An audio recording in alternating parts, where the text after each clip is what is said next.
दुर्योधन की जान टूट चुकी है, कराह रहा है, लाशों के ढेर में पड़ा हुआ एक टीले पर बैठा हुआ है और इसके जिंदे शरीर को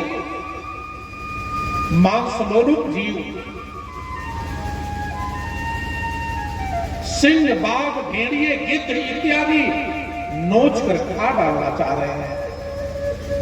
अपने दाहिने हाथ में गदा घुमाकर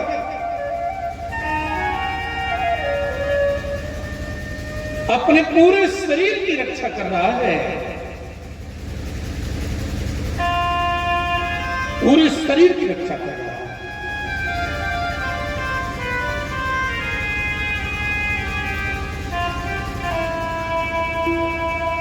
इसकी ऐसी दशा हो गई भैया, ऐसा क्यों हुआ? इसने भाइयों से बेईमानी किया, माता पिता, भाई बंधु, चाचा चाची, भगवान सबका अपमान किया इसने, किसी की बात नहीं सुना। यह वही दुर्योधन है जिसके इशारे पर लाखों लाखों सैनिक सेवक इसके चरण चलते थे। आज इसकी ऐसी दशा हो गई कि इसको जो है इसके कराह पर इसके आंसू को पोंछने वाला कोई नहीं हो गया। उसी समय उसका मित्र द्रोणाचार्य पुत्र अश्वत्थामा आया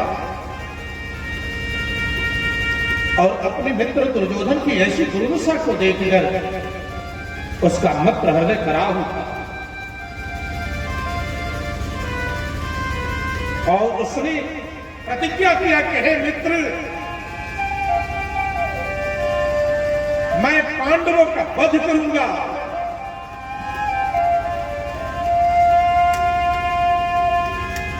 आमने सामने युद्ध से मैं पांडवों से विजय नहीं प्राप्त कर सकता, लेकिन पांडव जब सो जाएंगे तो उनका सर काट कर तुम्हारे सामने प्रस्तुत करूंगा। देखिए, दुर्योधन मर नहीं रहा, उसे एक वरदान प्राप्त था, इसलिए नहीं मर रहा। नहीं तो इतनी वेदना के बाद आदमी मर जाता है। अतिशय हर्ष और अतिशय विषाद के बीच में इसकी मृत्यु होनी है। अतिशय खुशी, अतिशय गम, ये सब समय उपस्थित होगा तभी ये मरेगा, ये मर नहीं रहा।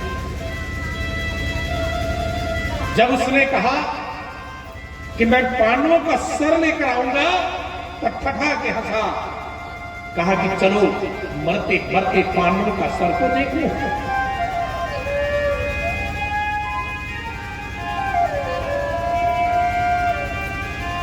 रात आ गई भैया।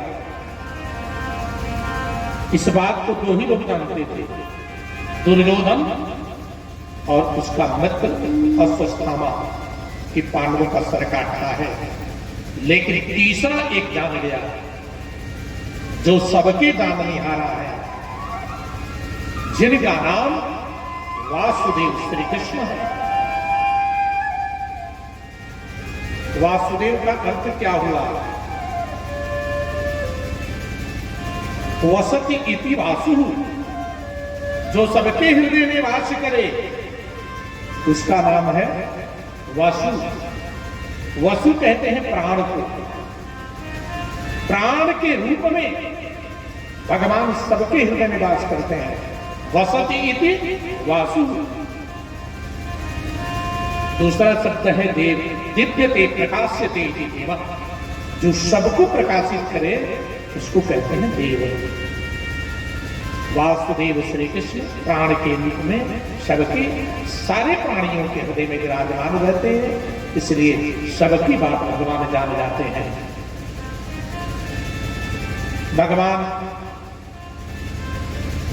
भगवान बात जान गए। 12 बजे रात में चले आए पांडवों के पास, कहा कि तुम लोग उठो, मेरे साथ चलो। पांडव सो रहे थे, उठा दिया।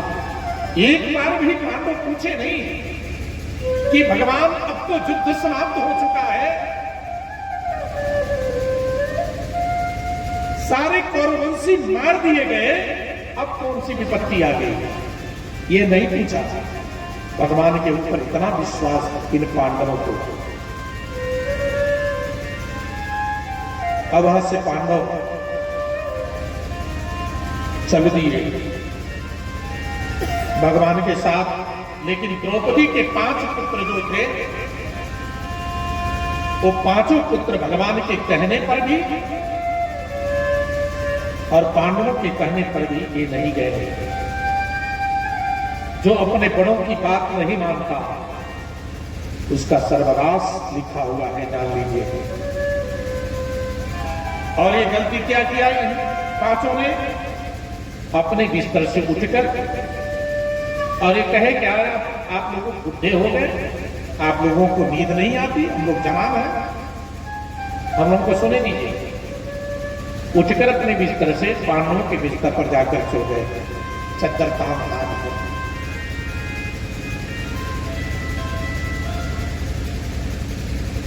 अश्वत्थामा शिविर का पर्दा फाड़कर प्रवेश किया और जाकर 5 पुत्रों का गला काट दिया और सर काटकर, सर लेकर दुर्योधन के सामने प्रस्तुत हुआ है। रात्रि का समय है, उसने कहा मित्र, मैं पांडवों का सर लेकर आया हूं। ठठा के हंसा है दुर्योधन, उसे अतिशय हर्ष हो गया। वाह रे मेरे मित्र वाह, मरते मरते तूने अतिशय खुशी दे दिया।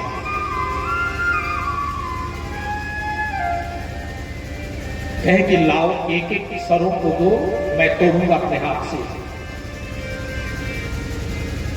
कहा कि नकुल सहदेव का सर है, तोड़ा, टूट गया। ये अर्जुन का सर है, तोड़ा, टूट गया। ये युधिष्ठिर का सर है, तोड़ा, टूट गया। ये भीम का सर है, तोड़ा, टूट गया। जब भीम का सर टूट गया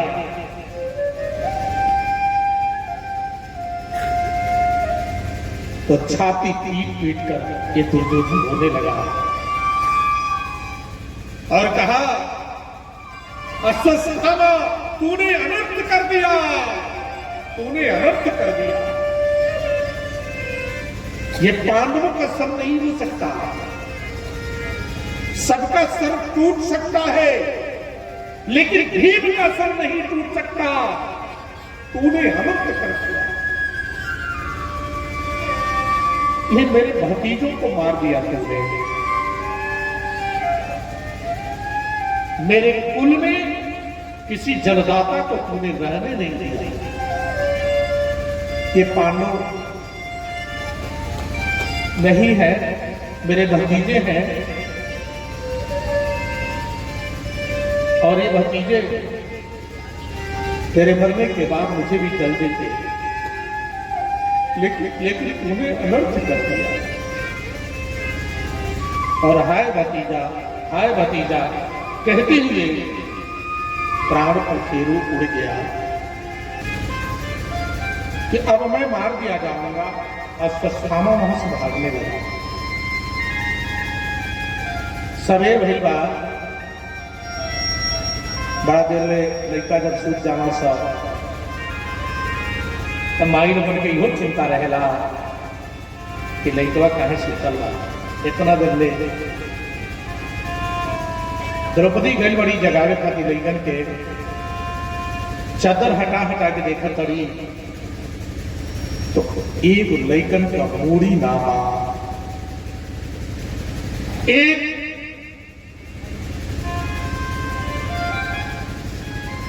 एक भी बच्चों का सर नहीं है। अब ऐसे भारी और कम विपत्ति हो रही वो माई को करे नहीं। जो उनके सामने 5-5 बेटा एक साथ काट दिया गया, तड़प गई बाड़ी, छाती पीट पीट के रोने लगल बाड़ी। पांडव लोग आगे बात, अर्जुन प्रतिज्ञा कहने वाले गांडीव धनुष उठा के कि हम अश्वस्थामा के वध करब। रथ पर सवार हो गई है, भगवान सारथी बन गए, अश्वस्थामा का पीछा कर गई, अश्वस्थामा भागे लगल बने, लेकिन कितना भागे। अश्वस्थामा देखले कि हमारे ऊपर भारी विपत्ति आ गई बा, प्राण संकट में देख के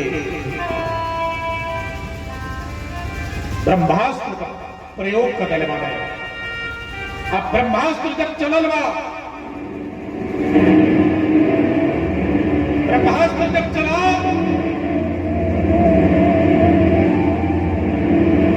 तब अर्जुन कहते हैं कि हे प्रभु ये क्या है?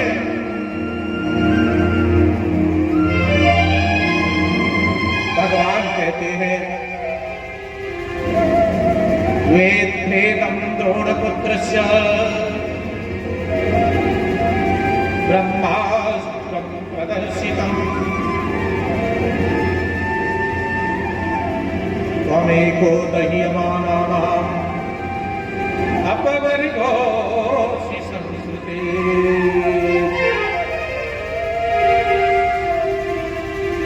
वेदं द्रोणपुत्रस्य ब्रह्मास्त्रं प्रदर्शितम् नैवासो प्राणसंहारं प्राणवादोपस्थिते।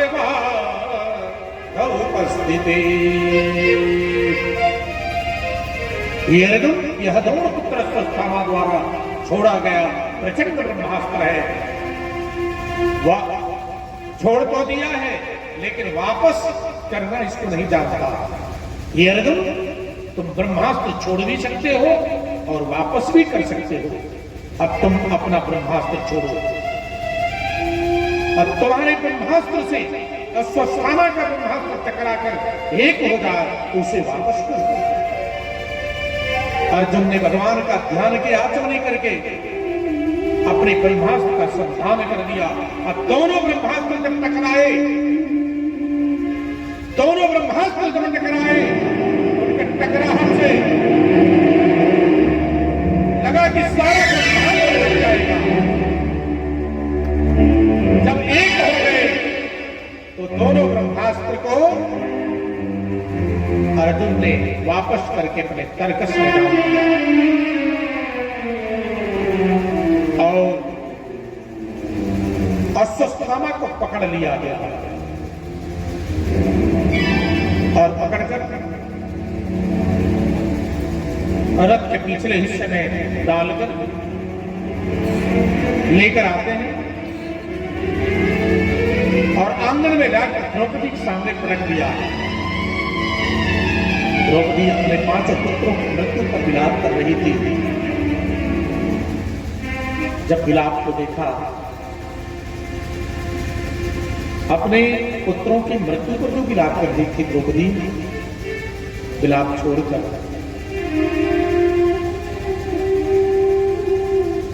जाकर पैरों पर गिर गई।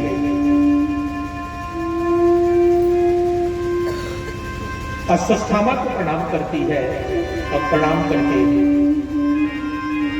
दौड़कर आती है, अर्जुन का गुड़वा छान ले लिए, पैरवा छान के रोवेल मिली,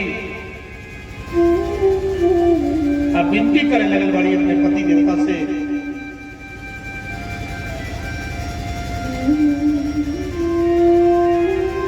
मुच्यता मेषा ब्राह्मणो नितराम गुरु। छोड़ दीजिए, छोड़ दीजिए, ब्राह्मण साक्षात गुरु है। हे पार्थ, जिसकी कृपा से आपने अस्त्र शस्त्र और धनुर्वेद की विद्या प्राप्त की, जो विद्या आपके गुरु ने अपने पुत्र तक को नहीं पढ़ाई, इस अश्वत्थामा को वो सारी विद्या आपको पढ़ाई, उसी गुरुदेव भगवान के ये पुत्र है।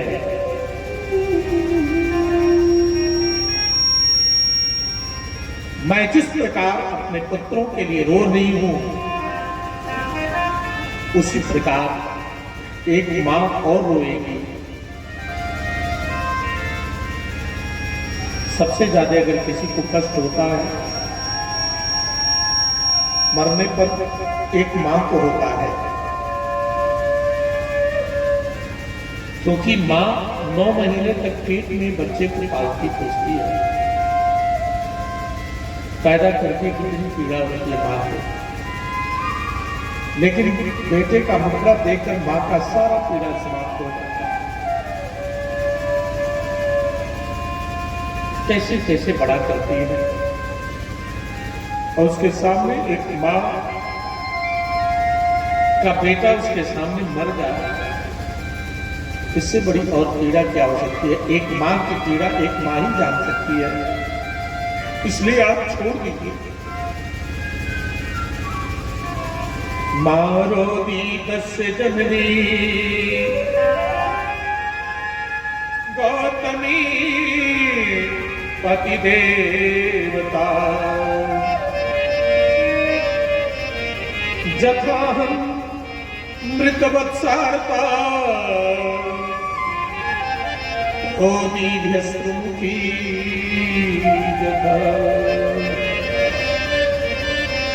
अश्वत्थामा की माता द्रोणाचार्य की पत्नी, गौतम की पुत्री और पतिव्रता कृति होती न ने, अतः तुम इसे तुरंत छोड़ दो। द्रौपदी की बातों का अनुमोदन युधिष्ठिर जी ने भी किया कि इसे छोड़ दो।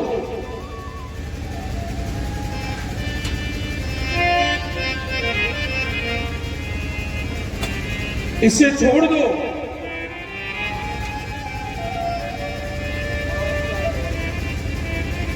लेकिन भीम कहते हैं कि ऐसे आत्माई का वध कर देना ही उचित है। ऐसे नहीं, छोटे छोटे बच्चों को सोते समय से मारा है, इसको मार दो। तुम्हारी प्रतिज्ञा कहा गई अर्जुन? देखिए, आज तक जितनी प्रतिज्ञा किए थे अर्जुन तुरंत पूरा किए थे, लेकिन आज गुरुपुत्र का वध करना है, एक ब्राह्मण का वध करना है, एक ऋषि का वध करना है, इसलिए उनका धनुष बाण उठ नहीं रहा है, धर्म संकट में फंस गए। द्रौपदी कहती है छोड़ दो, युधिष्ठिर कहते हैं कि छोड़ दो, लेकिन भीम कहते हैं मार दो। छोटे छोटे बच्चों को सोते समय मारा है। भगवान की तरफ इशारा करते हैं अब अर्जुन की, हे प्रभु आप बताइए मैं क्या करूं? भगवान कहते हैं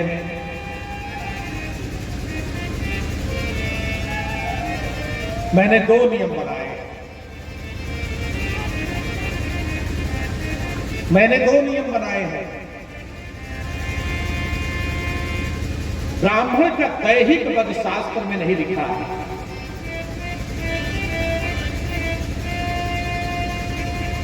लेकिन आतताई को मार देना चाहिए। मेरे दोनों नियमों का पालन करो, अर्थात मार भी दो और छोड़ भी दो। भगवान ने और उलझा दिया। कहा कि जय ठाकुर जी, आपको सुलझाने के लिए कहा, आप तो और उलझा दिए। मार भी दो और छोड़ भी दो। लेकिन अर्जुन भी तो भगवान के शिष्य और मित्र दोनों हैं। उन्होंने धर्म का सहारा लिया, धर्मशास्त्र का सहारा लिया। धर्मशास्त्र में क्या लिखा है? वपनम द्रविणादाम स्थानाम निर्यापणम तथा एष ही ब्रह्म बंधूना बधो नान्योस्ति दैवा। धर्मशास्त्र में लिखा है कि बाल काट देना, जहां तक छीन देना, धन छीन लेना और उस स्थान से धक्का मारकर निकाल देना, अपमानित करके, यही ब्राह्मणों का वध के समान है। ये भैया किसी बड़े आदमी को अपमानित कर दीजिए, बाण से घायल हुआ व्यक्ति सुख चैन की नींद सो सकता है। घाव लाग गई तो घुआ जब ठीक हो जाला तो आदमी सुख चैन की नींद सूत सकेला, लेकिन भाई जब पथिया लाग गई भैया, बाणी रूपी बाण से घायल हुआ व्यक्ति जब तक जिंदा रहेगा सुख चैन की नींद नहीं सो सकता, तो तिल तिल मरता है। अर्जुन ने ऐसा ही किया, जहां तहां बाल छीन दिया, जन्मजात मणि थी मस्तक में निकालकर युधिष्ठिर को दे दिया, धक्का मारकर अश्वत्थामा को बाहर कर दिया गया। अश्वत्थामा घायल हुए सर्प की तरफ फुफकार मारने लगा और कहने लगा, ये पांडव मुझे मार दिए होते वही अच्छा होता, ये तो बड़ा भारी अपमान किया मेरा।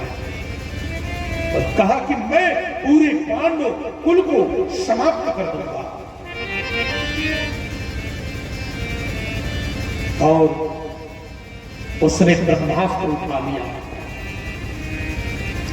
अब देखिए इधर भगवान पांडव सुखी जब हो गए,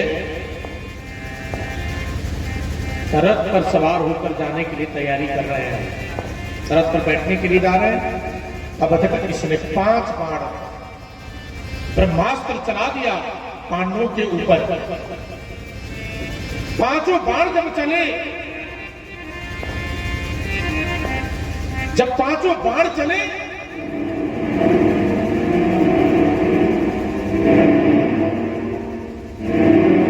तो ये 5 पांडव भगवान के शरण में आ गए।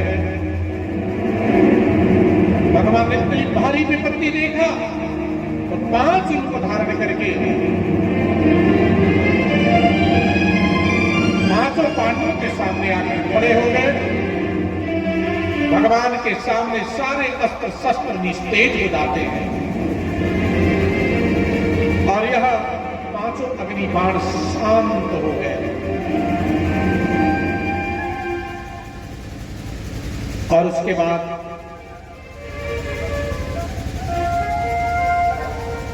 अब भगवान रथ पर बैठने जा रहे हैं, तब तक इसने 6वां बाण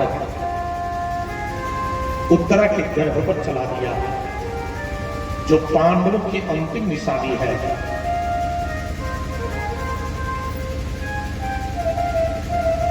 उत्तरा भागने लगी है,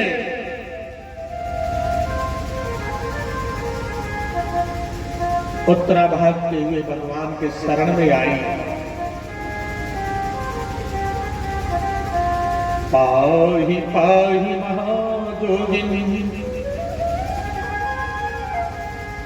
देव देव जगतपते, नान्यं तद्भयं पश्ये यत्र मृत्युः परस्परम्।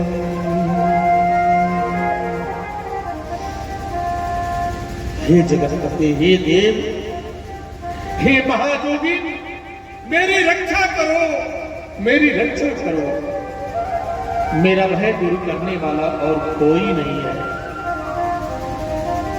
संसार के जीव को परस्पर मृत्यु से त्रस्त है, दूसरे की रक्षा क्या करेंगे।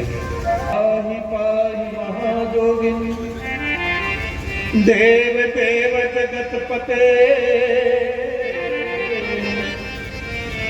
नान्यं त्वद्भयं पश्ये यत्र मृत्युः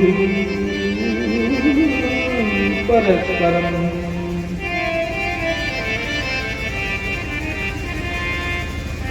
भगवान जब देखने वाली अपने भक्ति के ऊपर इतना भारी विपत्ति देरी ना कहने वाली भगवान तत्काल अंगुष्ठ मात्र का शरीर चतुर्भुज रूप में प्रकट होकर वाली अंगुष्ठ मात्र का शरीर धारण करके भगवान उत्तरा के गर्भ में प्रवेश कर गए और जाकर अपने चक्र और गदा को घुमा घुमा कर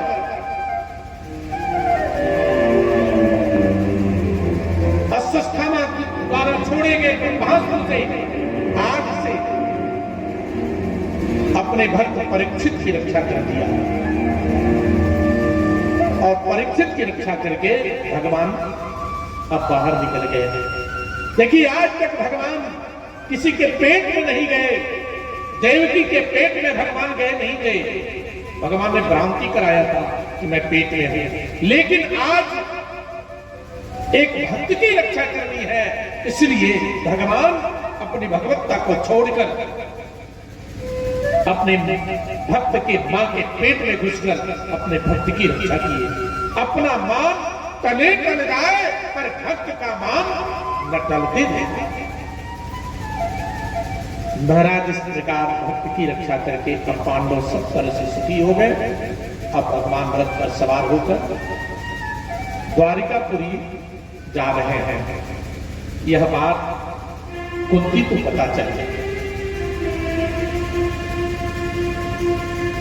कुंती जौने रास्ता से भगवान का रथ जाते रहे वही रास्ता के बीचों बीच कुंती जाके खड़ा हो गई। रोज नियम यह है कि कुंती के प्रणाम भगवान श्री कृष्ण करें, कारण कि कुंती उनका पुआ रहे। लेकिन आज कुंती गंगा बहे लागल बा, आज कुंती ही भगवान के प्रणाम कर करी खड़ा होके भगवान के स्तुति करे लगली। कृष्णाय वासुदेवाय देवकी नंदनाय च नंद गोप कुमाराय गोविंदाय नमो नमः। नमः पंकजनाभाय नमः पंकजमालिने नमः पंकजनेत्राय नमस्ते पंकजांघ्रे।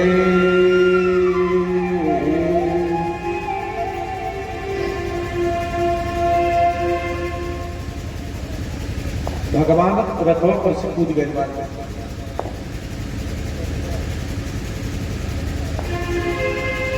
रथों पर से कूद के भगवान बुआ का हथवा पकड़ ली। कहेंगे अरे बुआ हम कहा भतीजा है, तू हमके प्रणाम कर, ये शोभा हमके दे, ये शोभा नहीं दे रहा। कुंती कहली आज बेटा हम यही जानत रही है कि आप हमार भतीजा नहीं, लेकिन आज हम पहली बार जान गई नहीं कि रौरा हमार भतीजा ना है, इस संसार के मालिक है, इस संसार के पालन करता है। इस संसार में आप सबके बरकत देने वाले हम के बरकत दे दें। देख के चल भले द्वारिकापुरी। कुंती सा वरदान कोई आज तक किसी ने मांगा नहीं है, न कोई मांगेगा। क्या मांगती है? भगवान कली मांग लो बुआ तो क्या चाहिए दे ही कहत का वाणी विपद संतुन सस्वत तत्र तत्र जगत गुरु। क्या ममता करी हमारे जीवन में प्रति क्षण विपत्ति आ गए, क्षण क्षण में विपत्ति देगी हमके विपत्ति को वरदान देकर चल जाएगा। भगवान हथवा पकड़ के कहे लगली, अरे बुआ ई तू का मंगलू, तोहरे ऊपर कम विपत्ति पड़ल। अब संपत्ति मिलल, राजपाट मिलल, आ तू विपत्ति मांगत करू। कुंती कहती विपत्ति ही मनुष्य का सच्ची संपत्ति है। ये प्रभु आपन पिछलका बात सब याद करे लगे। कुंती कल ये प्रभु जब जब विपत्ति पड़ल ना तो साथे रहे, अब संपत्ति मिल गई तो जाकर याद करेंगे दिन कि जब हमारे पांडव लोग छोट छोट रहे, तब पांडु महाराज हमके विधवा बना के इस संसार से चल गए। हमारे लड़का दर दर भटके लगे। दुर्योधन धृतराष्ट्र मिल के कौन कौन दुर्दशा ना कर लो। हमारा भीम छोड़ पड़ने लड्डू बहुत था, वही लड्डुइया में जहर मिला दी हम लोग, और जहर वाला लड्डुइया हमारे भीम खा के मर गई नहीं जान के पानी में लोग फेंक दिया। लेकिन ये प्रभु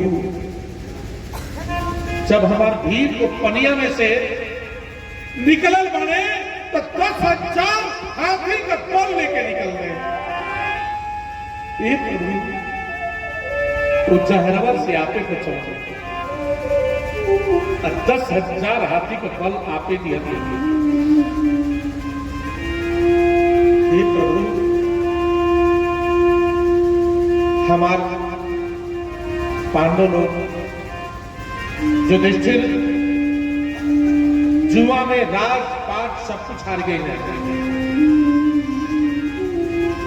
यहां तक कि द्रौपदी के भी हार गए। तो दुर्योधन अपने भाई दुशासन से कहले कि द्रौपदी अब हमने के दासी हो गई बारी। ये दुशासन जाके द्रौपदी का केस पकड़ के खींचत लेके आवा, उनके नंगा करा भर सभा में, भरल सभा में हम नंगा करके उनके जान पर बिठाई। इतना सुनते भीम उथल माने कदा लेके कहने तेरी मैं जान तोड़ डालूंगा। युधिष्ठिर ने उन्हें रोक दिया कि हम लोग सब कुछ हार गए हैं। उसके बाद दुशासन साड़ी खींचने लगा। बड़ी आशा थी इस द्रौपदी को कि इस सभा में इतने बड़े बड़े वीर हैं, अरे कोई तो लाज बचाएगा, कोई तो लाज बचाएगा। लेकिन कोई लाज बचाने के लिए नहीं तैयार हुआ। द्रोणाचार्य के साथ बड़े बड़े वीर गई, धृतराष्ट्र के पास जाकर कहती है कि चाचा जी आप हमारे ससुर हो और इस देश के राजा हो, आप हमारे ससुर हो, इस देश के राजा हो।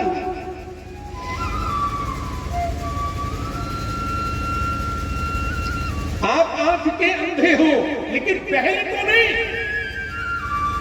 आपका ये पुत्र दुर्योधन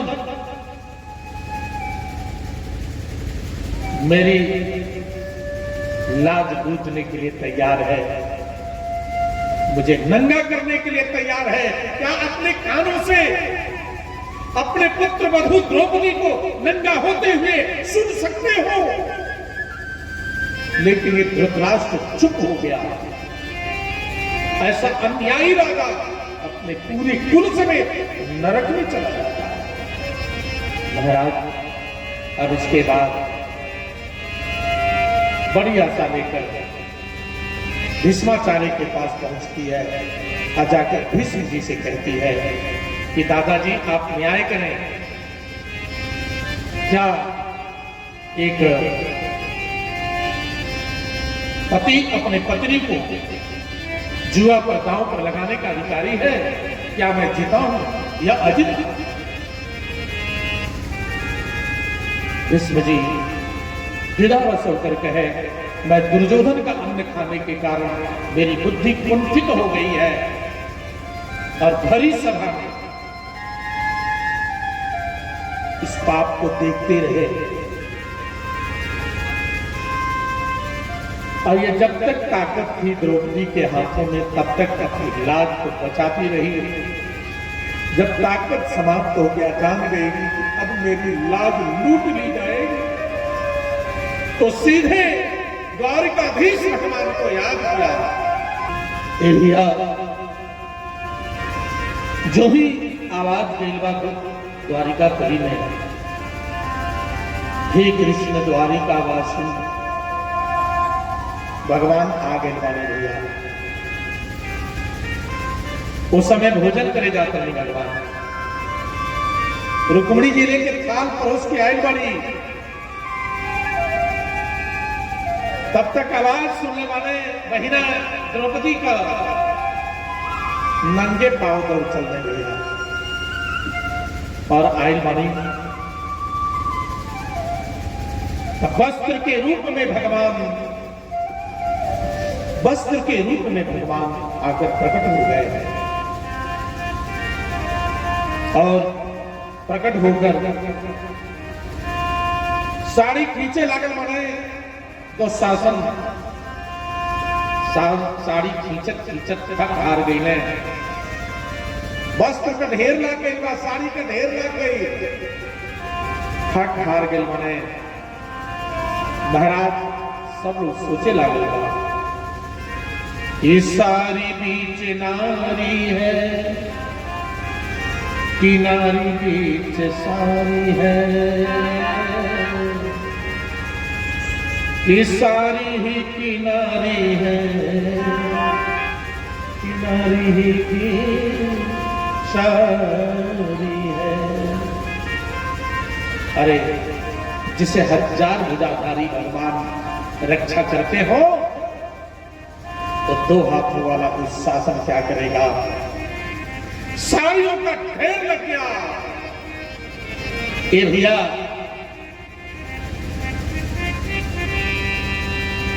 महाराज इस प्रकार भगवान ने अपनी प्रतिज्ञा पर पूरी कर ली। ए भैया भगवान कहने की ये हुआ, हम विपत्ति तो के नाई देंगे, भले हम द्वारिका ना जाए लेकिन अब विपत्ति तो के ना देंगे। भगवान लौट आएंगे। अब प्रेम कलह मचल रही जा। कुंती कहली कि हाथ जोड़ के हम रोकली तो भगवान लौटी आएंगे। तो द्रौपदी कहते रही कि ना, भगवान का एक बार अंगुली कट गई है, हम अपने साड़ी का आंचल फाड़ के भगवान का अंगुली बांध ही दे रहे। वह बतिया याद करके भगवान लौट के आगे नहीं भैया देखल जा। भैया भगवान जब साड़ी के रूप में परिणित भइल रहे, प्रतिज्ञा के लिए रहे, जब शिशुपाल के भगवान चक्र सुदर्शन चला के मरले रही तो उनकी उंगली में चक्र सुदर्शन नाचे लगे। अब उंगली उनके कट गई बा, खून का फव्वारा निकलता, केहू को कुछ सूझत नहीं थे। तुरंत द्रौपदी अपने साड़ी का आंचल फाड़ के और भगवान के गोली बांध दिहली। भगवान प्रतिज्ञा के लिए कि हे बहना, ये तोहरे साड़ी के आंचल में जितना सूतवा वो सूत के कई करोड़ा गुना करके कहके कब हम कहके साड़ी पहनाई। आज भगवान वो अपने प्रतिज्ञा के पूरा कर देने वाले भैया। वह कहतरी कि भगवान के एक बार उंगली कट गई है तो हम अपने साड़ी का आंचल फाड़ के भगवान की उंगली कटर उंगली के बांध देते रहे। यही से भगवान बतिया याद करके हमसे मिले आगे माने सुभद्रा कहतनी द्रौपदी से तोहरी जैसा हम मुंह बोली बहन थोड़े हैं, हम सगी बहन हैं। अरे भैया हमसे बिना मिलने द्वारिका जात रहने, हाँ हमसे मिले खातिर आगे बने। भगवान का कहतनी कि हम दोनों सगाई संबंध के ना मानेंगे, हम प्रेम सगाई संबंध के मानेंगे। हम तो एगो अपने भक्त से मिले आई बने जे 6 महीना से बाढ़ के सैया पर पड़ल बा, हम तो उनसे मिले आई बने। सब लोग जो बा याद आ गई कि धन्यवाद भीष्म जी महाराज। भीष्म जी महाराज 6 महीना से बाढ़ के सैया पर पड़ल बाने, इनके इच्छा मृत्यु वरदान प्राप्त बा और उनके यह बाटे कि हमार मृत्यु सूर्य जब उत्तरायण हुई है, मकर संक्रांति खिचड़ी का समय आई तो उस समय आ गई बा। आ भगवान वचन दिले रहनी महाभारत के युद्ध में भीष्म जी महाराज के कि जब हम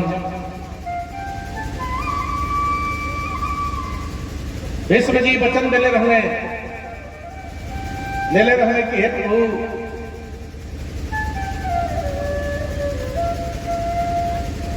कि जब हमारी मृत्यु होके तब आपका दर्शन करत पारी। कि कब कब बात है आप लोग के हमरे के चलते महाभारत के युद्ध में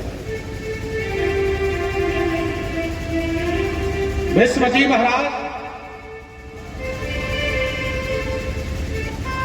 महाभारत के युद्ध में सेनापति बनल बनी दुर्योधन की तरफ से, अनेक वीर के धराशायी कर देने बने, लेकिन एक भी पांडव को मार ना पौनी।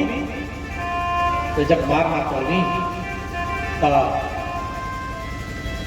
दुर्योधन आग बबूला हो गया और कहने लगा दादाजी आप ठीक ढंग से युद्ध नहीं कर रहे, आप एक भी पांडवों को मार नहीं पाए,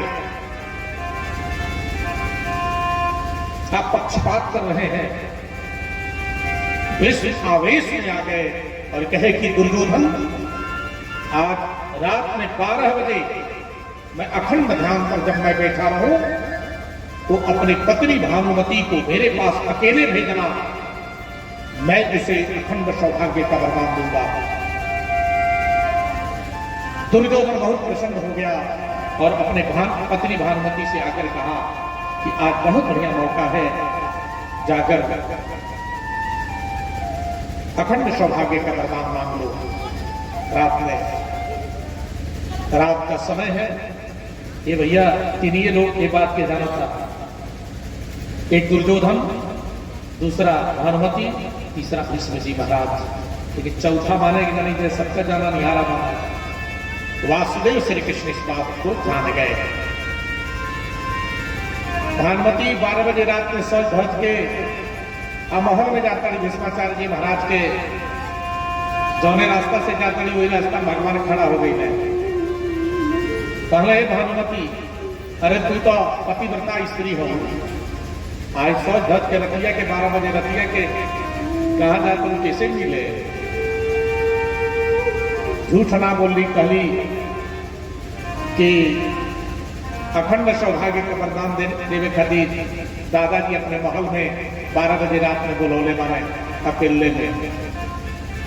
भगवान का तो बुद्धि खराब हो गई बा, पतिव्रता स्त्री हो, एगो पतिव्रता स्त्री के अकेले 12 बजे रात में पराये पुरुष के पास ना जाए के चाहिए। हम मानत नहीं कि भीष्म जी महाराज अखंड ब्रह्मचारी है, लेकिन फिर भी तो पुरुष ठहरे ना, तो भी कल खराब हो गई।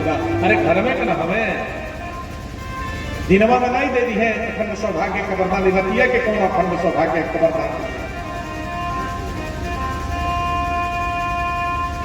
घुस गई बा भानुमति के, चल गई अपने महल में। लौट के आने भगवान मौका कौन है दौड़ा लायक बने अर्जुन के महल में, अर्जुन के बगलिया में द्रौपदी सुतल रही। अब भगवान का कहले स्वयं द्रौपदी का रूप धारण करके अर्जुन के बिस्तर पर जाके बगलिया में सुत गए, एक रूप से द्रौपदी को उठा ले गए।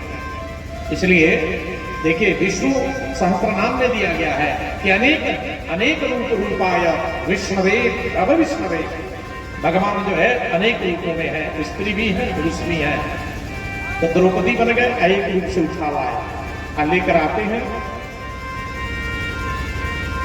रास्ता में कहने बहुत बढ़िया मौका बा, चल चला दौड़ अखंड सौभाग्य के वरदान ले लो।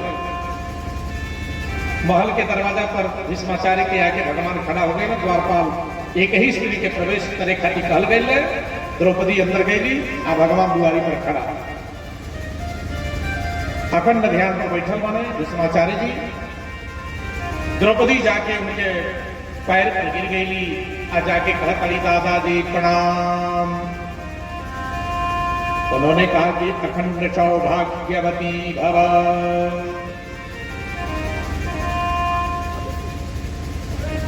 दूसरी बार कहती है दादाजी प्रणाम, कहा कि अखंड सौभाग्यवती भव। तीसरी बार कहती है प्रणाम दादाजी, अखंड सौभाग्यवती भव। चौथी बार कहती है प्रणाम दादाजी, अखंड सौभाग्यवती भव। पांचवी बार कहती है दादाजी प्रणाम। उन्होंने कहा अखंड सौभाग्यवती भव। 5 बार प्रणाम करके अपने 5 पांडवों की ये द्रौपदी रक्षा कर ली है।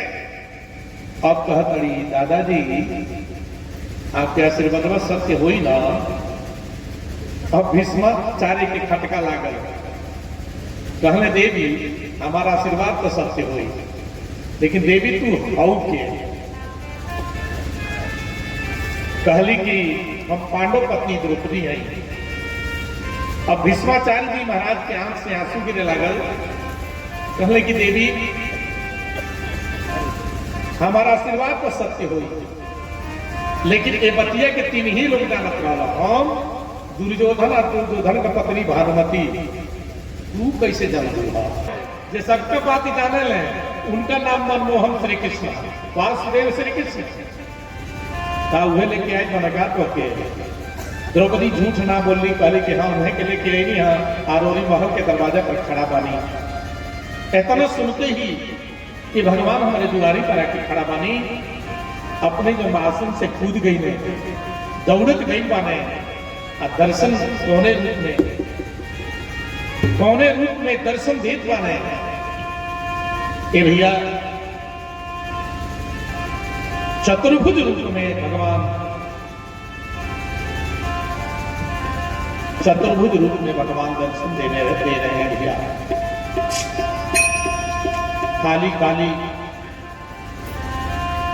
काली काली कमली ओढ़े हैं भगवान, काला रूप है भगवान का। और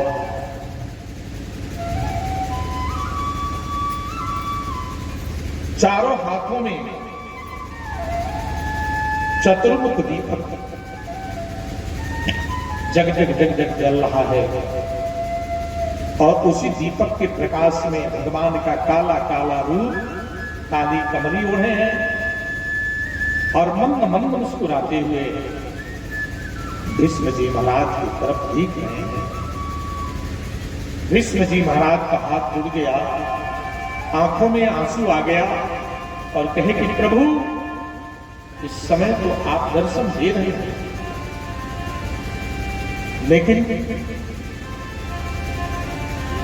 लेकिन अंत समय बड़ा भयावना होता है। अंत समय बहुत भयावना होता है। जब मेरी मृत्यु हो तो हे प्रभु यही सांवली सलोनी मूर्त मेरे सामने है, हो मेरे मुख में तुलसी जल हो, गंगा जल हो और ठाकुर जी का चरणामृत हो, और यही चतुर्भुजी रूप का दर्शन करके मैं प्राण परित्याग करूं। वही प्रतिज्ञा भगवान ने किया था। आज वही प्रतिज्ञा पूरी करने के लिए भगवान युधिष्ठिर इत्यादि के साथ आते हैं और भीष्म पितामह उस समय बाण की सैया पर सोए हुए हैं। उनका मरण सुधारने के लिए भगवान वापस आए हैं। भीष्म पितामह की मृत्यु किस प्रकार होगी, उसे देखने के लिए बड़े बड़े संत और ऋषि मुनि वहां पर पधारे हैं। लेकिन महात्माओं की जो मृत्यु होती है मंगलमय होती है। संतों का जन्म अपनी तरह सामान्य ही होता है, जैसे हम लोग जन्म लेते हैं। अतः संतों की जन्म तिथि उत्सव नहीं मनाई जाती, जन्म तिथि नहीं मनाई जाती, किंतु संतों की मृत्यु मंगलमय होती है, पुण्यमय होती है। अतः उनकी पुण्य तिथि मृत्यु तिथि मनाई जाती है। भीष्म पितामह की मृत्यु किस प्रकार होगी, सारे दिन देवता संत महात्मा विमलात्मा सब पधारे। प्रभु ने धर्मराज को उपदेश दिया, उन्हें सांत्वना नहीं मिली तो उन्हें भीष्म पितामह के पास जाने के लिए परिवार करते हैं। बाणगंगा के किनारे जहां भीष्म सोए हैं उस स्थान पर सब आए हैं। महाराज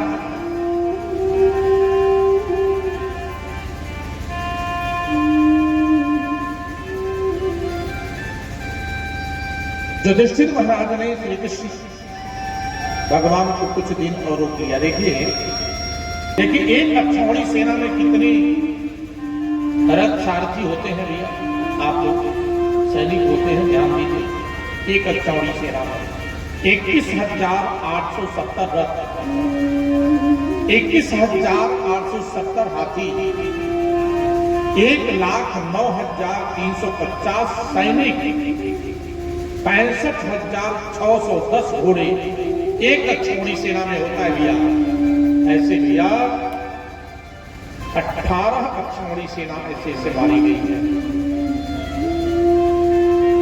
इस कष्ट से व्यतीत महाराज युधिष्ठिर और पांडव श्री कृष्ण के साथ भीष्म पितामह के पास उपदेश राजनीति की शिक्षा लेने के लिए गए। द्रौपदी भी साथ में गई थी। सबने पितामह को प्रणाम किया।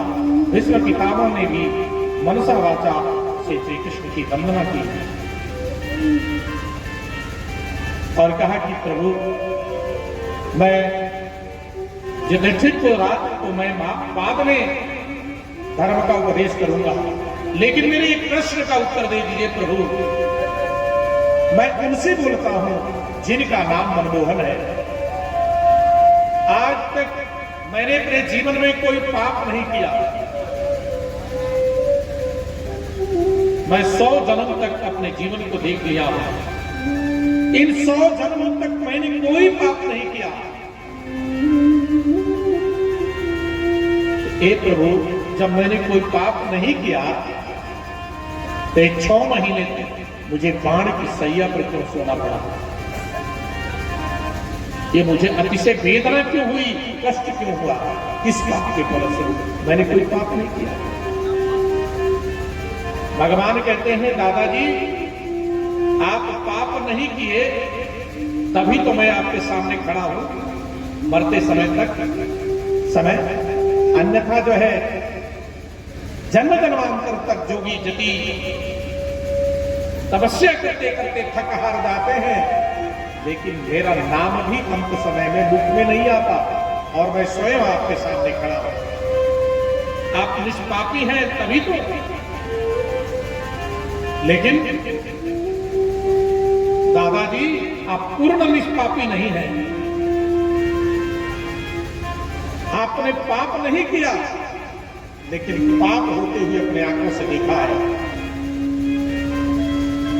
भीष्म जी कहते हैं, महाराज वो पाप मुझे याद नहीं आ रहा। कहा कि आपको याद नहीं, आप जीव हैं, मैं ईश्वर हूं। ईश्वर को सब कुछ याद करना होता है, मैं आपको याद दिलाता हूं। याद करिए दादाजी, वो समय जब भरी सभा में द्रौपदी की लाज लूटी जा रही थी और उस समय यह द्रौपदी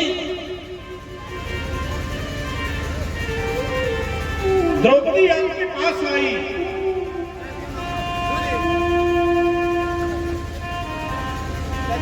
द्रौपदी आपके पास आई बड़ी आशा लेकर और कही कि दादाजी आप न्याय करें, क्या एक पति अपने पत्नी को जुआ पर दांव पर लगाने का अधिकारी है? क्या मैं जीता हूं या अजीता? तो आपने क्या कहा? दुर्योधन का अन्न खाने के कारण मेरी बुद्धि कुंठित हो गई है, और भरी सभा में आप उस पाप को अपने आंखों से देखते रहे। अगर आप चाहते तो केवल एक धनुष का टंकार करते तो लाखों दुर्योधन जलकर भस्म हो जाते, लेकिन आपने कोई प्रतिकार नहीं किया। उसी पाप के फलस्वरूप आपको यह दंड मिला है। इसके बाद से हाथ जोड़कर प्रार्थना किए और भीष्म जी महाराज ने युधिष्ठिर महाराज को धर्म उपदेश किया, और भगवान ने वही सांवरी सलोनी वो चतुर्भुजी मूरत उनको दर्शन दिया, और दर्शन देकर तुरंत ही वो भगवान की प्रार्थना करते हुए, भगवान की जय जयकार करते हुए अपने शरीर का परित्याग किया। बोलिए भीष्म जी महाराज की। जब तुम आए जगत में तो वह हंसा तुम रोवे। आदमी संसार में आता है तो भगवान हंसते हैं कि मुझे छोड़कर ही संसार में जा रहा है। जब तुम आए जगत में तो वह हंसा तुम रोवे। क्या क्या ऐसी करनी कर चलो, अरे तुम हंसो जग रोवे, तुम हंसो जग रोवे। ऐसा जन्म ले लिया तो ऐसा कार्य करके चलिए कि आप हंसते हुए शरीर का परित्याग करें और संसार के लिए लोग रोते रहेंगे। अब उसके बाद से देखिए भगवान अब वहां से इनका उद्धार हो गया और भगवान द्वारिकापुरी चले गए। राजोचित सत्कार हुआ। इधर युधिष्ठिर जी महाराज राजकाज करने लगे। अर्जुन भी चले गए थे भगवान के साथ ही। इधर नारद जी ने बताया था कि भगवान जब इस धराधाम को छोड़कर जाएंगे तो बिन बादल की बिजली कड़कने लगेगी, खून की वर्षा होने लगेगी, आसमान लाल हो जाएगा, सियार और कुत्ते आपके समक्ष उठ करके रोएंगे। वो सारा समय उपस्थित हो गया। बिन बादल की बिजली कड़कने लगी है और महाराज सारा समय उपस्थित हो गया।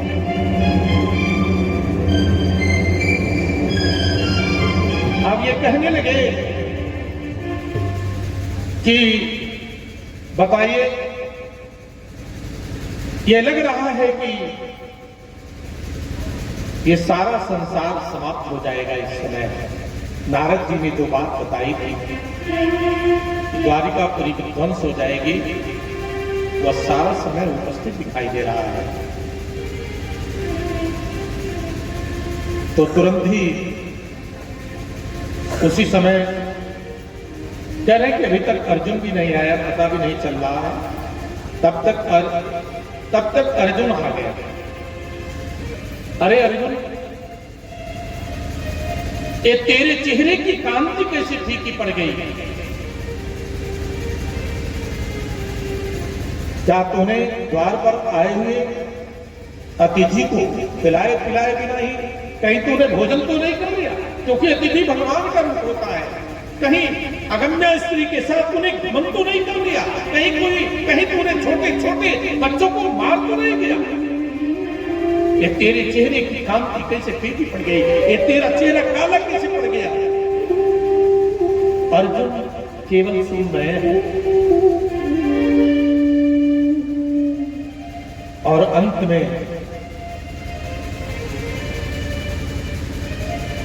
में जो है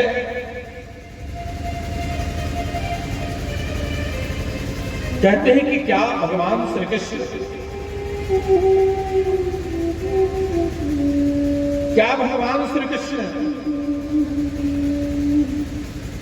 अपने सगे संबंधियों के साथ, बलराम जी के साथ द्वारिकापुरी में सुरक्षित है ना? अब तो फपक कर अर्जुन होने लगे और कहने लगे, वंचित हो हम महाराज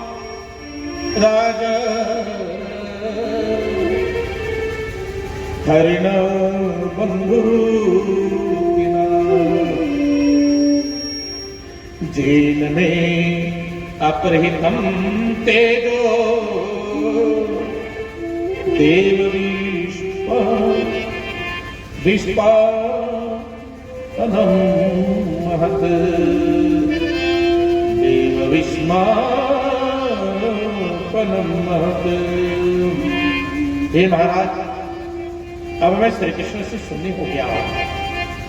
देवताओं को विस्मित में डाल देने वाला जो तेज था, उस तेज को उन्होंने मुझसे हर लिया है। अब मेरे ऊपर से उनकी नजर उठ गई है। मैं जिनकी कृपा से मैंने इंद्र को जीत करके खांडव वन अग्नि को दान कर दिया था, अपार बल वाले जरासंध को तिनके की भांति चीर दिया था, जिन्होंने हमारी वनवास के समय दुर्वासा के भयंकर साप से रक्षा की थी, जिनकी कृपा से मुझे भगवान शिव से पशुपतास प्राप्त हुआ था, और महाभारत के युद्ध में मैंने शल्य गुरु द्रोणाचार्य कर्ण पितामह आदि संत वीरों को धराशायी कर दिया था। आज वही गांडीव धनुष और वही मैं अर्जुन। लेकिन जब भगवान इस धरा धाम को छोड़कर चले गए, पूरी द्वारिका नष्ट हो गई, तो सारा धन दौलत और आनंद सुंदरियों को लेकर आ रहा था, तो रास्ते में कोलभीरों ने, साधारण कोलभीरों ने लाठी और डंडे के बल पर वो सब कुछ मुझसे छीन लिया, लूट लिए।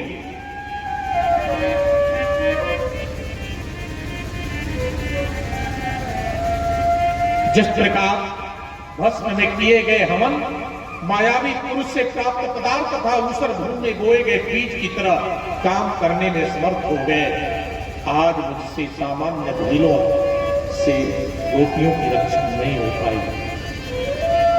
समय समय सुंदर समय बड़ो बलवान, भीलन लूटी गोपिका, अरे वही अर्जुन वही बाण, वही अर्जुन वही बाण। हे महाराज, आप जिनकी कुशल पूछ रहे हैं, ब्राह्मणों के साथ से समस्त यादव कुल का संहार हो चुका है। अरे भगवान ने भी जिस तरह पैर में लगे कांटे तो कांटे से निकालकर दोनों कांटों को फेंक दिया जाता है, उसी प्रकार कौरव और यादव आदि के संहार करके अपने विग्रह को भी अंतरहित कर लिया है। सूत जी कहने लगे, हे ऋषियों, इस समाचार को सुनकर के युधिष्ठिर महाराज ने अपने पौत्र परीक्षित राज देकर तथा अनिरुद्ध के लड़के वज्र को मथुरा का राज्य देकर अपने भाइयों सहित उत्तर दिशा की ओर प्रस्थान कर दिया तथा द्रौपदी सहित इस स्थूल शरीर का परित्याग कर दिया तथा भगवान के स्वरूप में अपने को मिला दिया।